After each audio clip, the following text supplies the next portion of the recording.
Bonjour à tous, j'espère que vous allez bien. On se retrouve pour le 61e épisode des Titans du Monsterverse. Aujourd'hui, je vais vous parler de la créature Dionée attrape-mouche géante de Skull Island.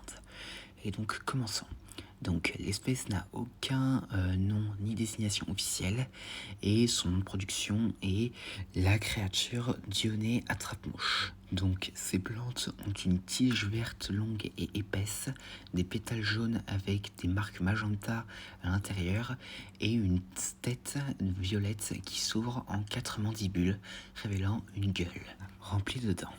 Donc maintenant passons à son histoire. Donc dans la série Skull Island, donc tandis que Cap et Irène, accompagnés de Sam, recherchent Charlie, Mike et Annie, ils tombent sur un champ de fleurs gigantesques. Irène s'approche d'un spécimen voisin alors qu'elle exprime son étonnement face à une telle découverte, seulement pour que la plante massif l'attrape avec sa mâchoire et tente de la dévorer.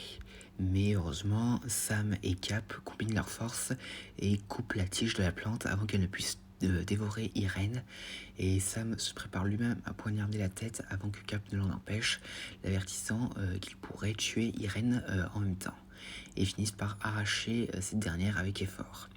Et avec Irène qui est retirée de la mâchoire de la plante, Sam rit de la façon dont elle est trempée devant eux, donc avec la salive de la plante. Et en même temps, Cap apaise la plante qui est en train de mourir. Et alors qu'ils reprennent leur recherche, Irène révèle qu'elle est botaniste et se moque de l'ironie qu'il serait pour elle d'être dévorée par ce qu'elle étudie. Et donc à part ça, nous verrons plus ces créatures en question. Et pour ce qu'on peut dire de ses capacités, c'est que elles sont assez fortes en camouflage. Et aussi, elles sont carnivores. Et c'est la seule fois qu'on les verra, donc dans l'épisode 4 de la saison 1 de Skull Island, mais à voir si nous les reverrons dans la saison 2. Et d'ailleurs, pour finir, même si on peut y penser, mais ces plantes carnivores ne sont pas celles qui sont mentionnées dans la novélisation de Kong Skull Island, car celles de la novélisation de Kong Skull Island sont bien plus petites. Et donc voilà ce que j'avais à dire concernant ces créatures attrape-mouches géantes.